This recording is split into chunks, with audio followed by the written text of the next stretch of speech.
Assalamualaikum warahmatullahi wabarakatuh.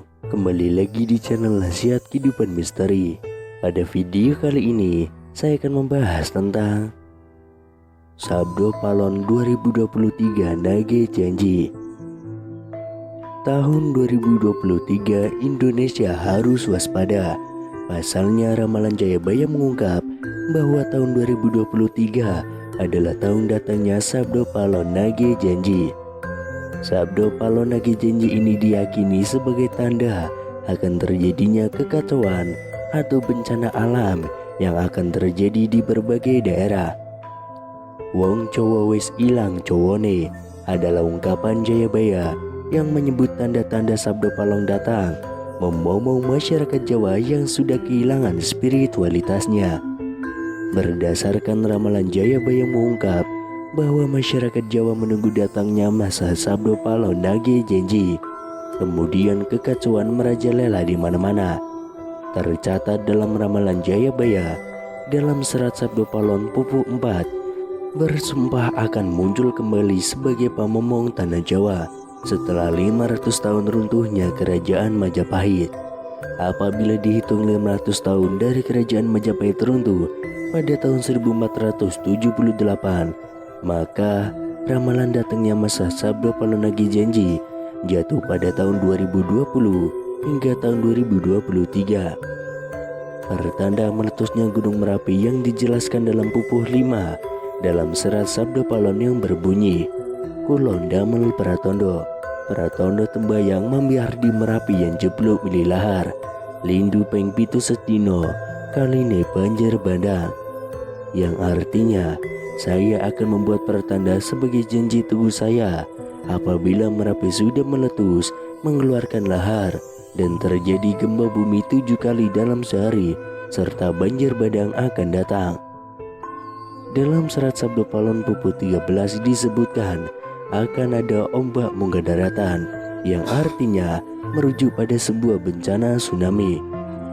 Berdasarkan Pupu 11, dalam serat Sabdo Palon disebutkan Panggebulu engkang pinangkung, lelorong ngombro-ngombro, enjang sugeng sonten praloyo, yang artinya akan datang wabah mengerikan merajalela di mana-mana.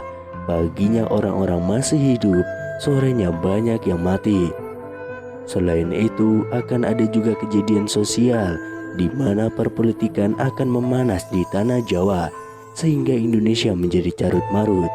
Hal tersebut lantaran adanya egosentrisme dan eksploitasi yang semakin parah. Disebutkan juga oleh Sabdo Palon bahwa moral masyarakat Jawa banyak yang rusak. Dalam ramalan jangka Jayabaya bahwa masa Sabdo Palon Nage Janji ini akan terus menimbulkan kejadian alam dan sosial yang bakal terjadi secara terus-menerus hingga tahun 2056 berdasarkan hitungan waktu yang sudah diperkirakan. Tidak hanya tentang wilayah Pulau Jawa yang disebutkan oleh Sabdo Palon dalam ramalan jangka Jayabaya, tapi masa Sabdo Palon meliputi satu Nusantara atau Indonesia. Itu artinya dari Sabang sampai Merauke diramalkan sama-sama akan mengalami kejadian bencana alam dan sosial yang sama. Datangnya rentetan peristiwa tersebut akan terjadi secara beruntun atau silih berganti dan tidak menentu. Perlu diketahui, Sabdo Palon merupakan tokoh legendaris, pandito, penasihat kerajaan Majapahit, penguasa terakhir yang beragama Buddha dari kerajaan Majapahit di Pulau Jawa. Beberapa ramalan Jayabaya terbukti pada beberapa dekade terakhir. Namun sebagai masyarakat, kita tetap berdoa dan berikhtiar agar Indonesia selalu aman dan damai tanpa ada bencana di tahun 2023. Sabdo Palon Nage Janji ini berawal saat Pulau Jawa dikenal angker pada zaman dahulu, hingga Syekh Subakir yang diutus untuk menyebarkan agama Islam harus menghadapi tantangan hingga harus membuat perjanjian Sabdo Palon dengan roh halus penguasa wilayah yakni Ki Sembar Badranaya. Perjanjian Sabdo Palon ini dibuat sebagai kesepakatan antara Syekh Subakir yang datang menyebarkan agama Islam ke Pulau Jawa yang terkenal angker dan ungit pada dahulu kala, dan roh halus penguasa wilayah yakni Ki Semar Badranaya. Diceritakan pada masa dahulu, Pulau Jawa terkenal angker yang dikuasai roh halus Ki Semar Badranaya. Kedatangan Syekh Subakir yang diutus oleh Sultan Turki, Sultan Muhammad I untuk syiar agama Islam. Setelah keduanya terlibat pertempuran dan sama-sama kuat, Syekh Subakir dan Ki Semar Badranaya akhirnya membuat kesepakatan melalui sebuah perjanjian yang disebut Sabdo Palon. Namun kedatangan Syekh Subakir dalam melakukan syiar Islam di Pulau Jawa saat itu harus mendapat rintangan hingga harus membuat perjanjian dengan Ki Semar Badranaya sebagai roh halus sebagai danyang atau penguasa wilayah tanah Jawa. Syekh Subakir dikenal sebagai orang yang berhasil menumbali Pulau Jawa yang terkenal angker dan wigit pada dahulu kala. Saat itu Sultan Turki, Sultan Muhammad I mendapatkan petunjuk untuk melakukan penyebaran Islam di Pulau Jawa, sebuah tempat di tanah Jawa yang dalam pengaruh magis begitu kuat. Mulai dari jin hingga setan menghuni setiap sudut tanah Jawa yang saat itu masih berbentuk hutan belantara. Diutuslah rombongan para alim ulama untuk mendatangi Pulau Jawa guna melakukan syiar Islam. Namun alangkah terkejutnya Sultan Muhammad I karena hampir seluruh rombongan tersebut tewas akibat perbuatan para lembut penduduk tanah Jawa yang tidak mau menerima ajaran Islam. Namun petunjuk harus dijalankan sehingga utusan berikutnya dikirim ke Pulau Jawa yang angker itu. Sosok utusan itu terkenal alim, ahli ruqyah, memiliki kemampuan untuk berinteraksi dengan dunia gaib.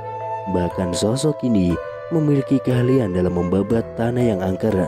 Dialah Syekh Subakir yang memiliki nama asli Syekh Tambu Ali bin Syekh Bakir, yang berasal dari tanah Persia atau yang sekarang lebih dikenal dengan negara Iran, yang langsung berlayar ke Pulau Jawa atas perintah Sultan Muhammad I. Sesampainya di Pulau Jawa, Syekh Subakir langsung menuju ke Gunung Tidar yang diyakini sebagai titik pusat dari tanah Jawa. Di puncak gunung ini, Syekh Subakir memasang tumbal berupa batu hitam yang sudah diraja. Batu tersebut dikenal dengan nama Aji Kalacakra untuk menetralisir daya magis negatif dari bangsa jin. Selama 3 hari 3 malam, batu tersebut mengeluarkan hawa yang sangat panas hingga para lembut terpaksa menyingkir ke laut selatan Jawa. Kejadian itu kemudian sampai mengusik ketenangan Ki Semar Badranaya, sang danyang tanah Jawa yang selama ribuan tahun khusyuk bertapa. Pertempuran pun akhirnya tidak terhindarkan antara Syekh Subakir dengan Ki Semar Badranaya selama 40 hari 40 malam. Namun selama pertempuran itu keduanya sama-sama kuat, sampai akhirnya Ki Semar Badranaya menawarkan perundingan kepada Syekh Subakir, yang mana menghasilkan sebuah kesepakatan perjanjian yang terkenal dengan sebutan Perjanjian Sabdo Palon.